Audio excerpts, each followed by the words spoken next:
All right, so how to start a food delivery business from home. This podcast, we're going to cover this topic, which is actually gaining a lot of momentum. And there are a couple states that have already begun to allow people to cook food, not just under the cottage food law, but actual food from their homes, and even use a delivery app to make it happen. And you want to know what states those are?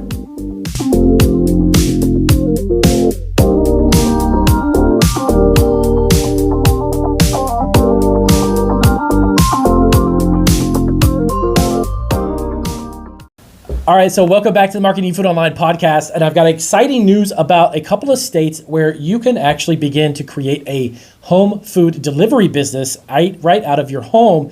But of course, you have to have certain licensing and such. And we're going to dive into some of these stipulations and regulations that you have, and then realize that actually many states are beginning to follow suit with this, and it's pretty exciting. The reason why I'm actually pretty happy is because a lot of my subscribers have asked me questions about this, how to start a small cooking business from home, or how do I create some type of a food delivery business from home? Is it legal, and how do you do it? Can I use DoorDash, or can I use Uber Eats? So we're going to dive into this, and I'm super excited to bring you this information. And I highly suggest that in a couple of states where you may be, some states are beginning to contemplate this. They don't have it on the books just yet, but there are definitely some ways that you can kind of nudge some of these regulators and let them know that you are definitely interested in it, and try to get the cities and counties where you particularly live to open the doors in the regulations to allow you to do this from home.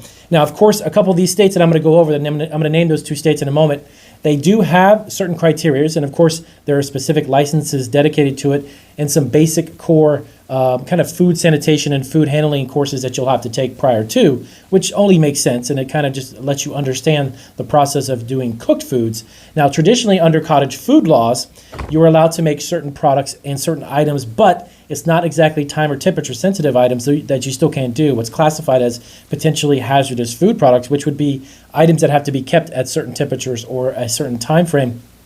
So that's one of the limitations that most states have still in place for their cottage food businesses. But with that being said, these two particular states have begun to open the door and opportunities, and hopefully set a precedent and an example for other states to follow. Because to be honest with you, I think all of you who are watching my videos are certainly capable of handling some type of a cooking process outside of baked goods and cookies and the traditional cottage food items. I think many of you, if not all of you, have the capacity to do this. It's just that the states need to create some type of regulation within their state just to say, look, take a course, have a certain license, have a certain inspection, but go ahead and start creating some money. Because what happened last year is there's a lot of chefs and a lot of entrepreneurs who own even restaurants that were closed, or a lot of chefs who may have lost their jobs, but they love to cook. They have a passion for it. So why not allow them to tap into simply using their existing resources, like their own kitchen and their own equipment, and basically make a living doing what they love to do if they don't have a restaurant that's open, or they lost their permanent job as a chef or a cook or a sous chef, whatever it may be, or even a pastry chef, whatever that may be as well. But you should allow people to actually operate businesses, give them a little bit of guidance and regulate them slightly. Let them, have an inspection here, get a license and open their business, but just let them do what they're going to do.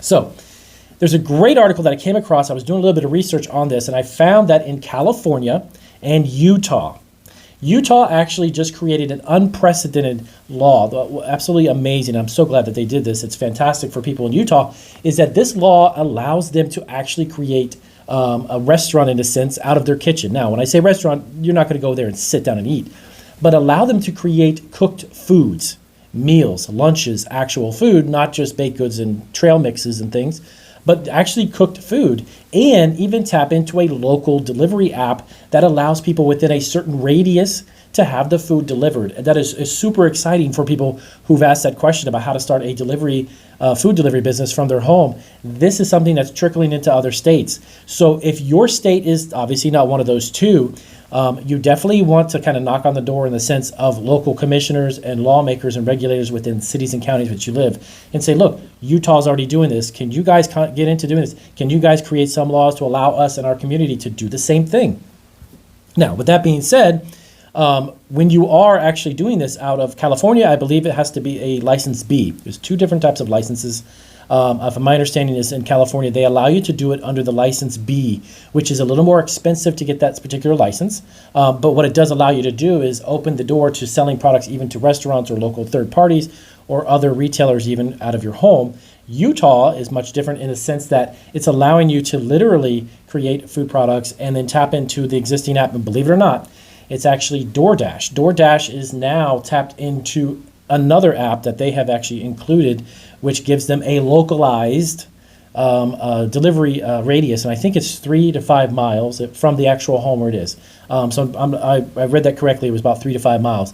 But again, this is a stepping stone, and this is something that should gain momentum. And if you are looking to do this out of your own home, but you don't live in Utah or California, you need to start asking the lawmakers in your area to kind of think about this, because create some type of ordinances and such. Now, let me double check really quick. I know that Utah has this, and one of the stipulations, and I actually have this up here on my laptop.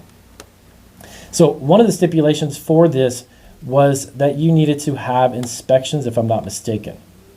So what they do is they're going to allow, and correct me if I'm wrong, okay, yeah. So of course you need to make sure that you're a business. You need to have a business license to make sure that you actually cover the liability factor. Make sure that you create either an LLC or some type of corporation. Get yourself food business insurance. This is normally not required in most states under the cottage food laws.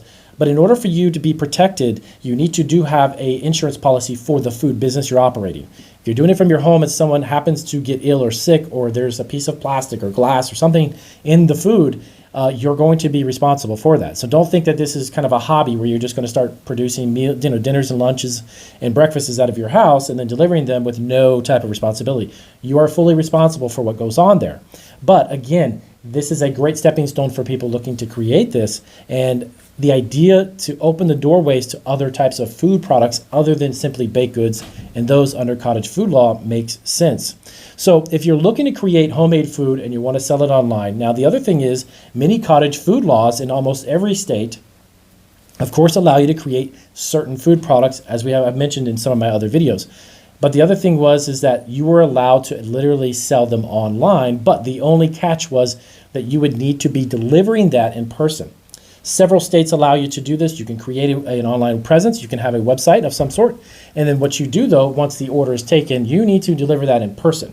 Now, the trick to that is to limiting, obviously, the area. If you have a website, you're going to be seen in every state, obviously, because you're online. So you need to stipulate that and make sure that you put that on the site, that if, let's just say, if you're in Georgia and you were able to do it online and you were able to deliver the product, there's a certain amount of radius, miles within that area. You don't want to be driving on the other side of your state to deliver a food product, okay? Same thing goes with this idea about starting a food delivery business from home, is that there has to be a set radius. If you're making a meal, you're obviously not going to ship it to another state. You're obviously not going to have the delivery guy, if it happens to be DoorDash or another app that has that's basically connected with DoorDash, that app itself will give you a certain mile radius that you want to stay within, okay?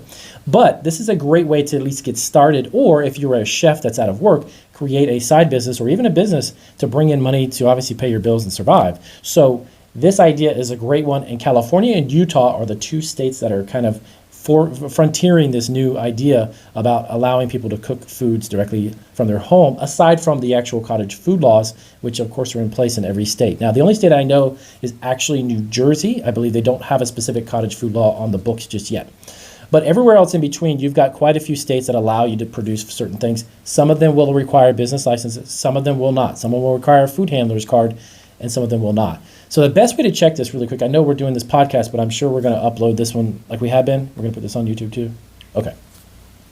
So this will be up on YouTube as well. But this video will, down in the description below, I'll give you some links for cottage food resources. But you simply can just go to, if you're looking for your state in particular, check our channel, because I do have also cottage food law on quite a few states, almost all the states. We're going to have all of them up soon.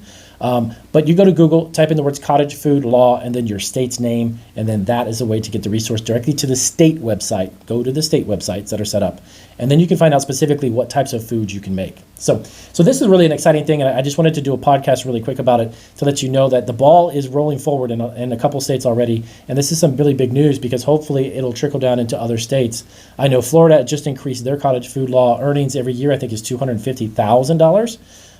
Which was up, I believe, from $50,000. So a lot of states are increasing this because they're seeing that there's a lot of people who are obviously out of work who can create home-based food businesses and obviously make a living cooking and making foods from home. I think it's a great idea. In every state they should do it because it would also increase the economy and help the state as a whole. You charge them taxes and you operate yourself like you would a cafe or a restaurant or any type of bistro. You run the same thing. But letting people do it from home, I think, is a great idea. So if you're excited about this, or if you've got questions about the idea of starting a delivery business from home with food, definitely let me know down below in the comments, and I'll try to get to you guys' questions as soon as I can. So I'll see you on our next podcast.